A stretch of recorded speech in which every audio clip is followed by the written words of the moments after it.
Hello friends, तो आज के আমি ট্রাই করছি বানানো মজরেলা চিজ। তো প্রথমে দুধটাকে হালকা ফ্লেমে বয়েল করে নেব। অল্পই গরম করব, বেশি গরম করলে প্রবলেম হবে। এবার এতে একটু ভিনেগার ঢেলে দেব।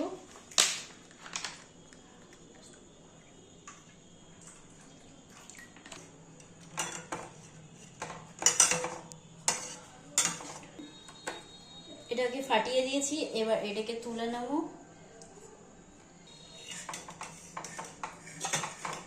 এর মধ্যে যে এক্সট্রা জলটা আছে এটাকে পুরো বের করে দেব।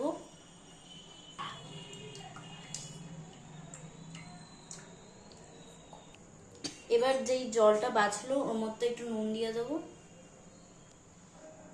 আর যেই আমরা যে চিজটাকে বের করেছি ওটাকে এর মধ্যে আবার ঢেলে দেবো। এবার যেটা নুন থেকে বের করে এটাকে বের করলাম চিজটাকে, এবার এটা একটু আইস ওয়াটারে দিয়ে দেবো।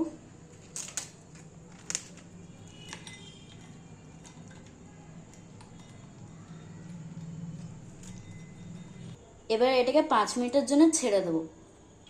এবার এই চিজটাকে একটা কন্টেনারে নিয়ে নিয়েছি, এবার এটাকে ফ্রিজারে রেখে দেবো 2 ঘন্টার মতন।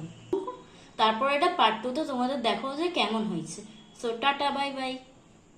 পার্ট 2-তে আবার আসবো। Bye by.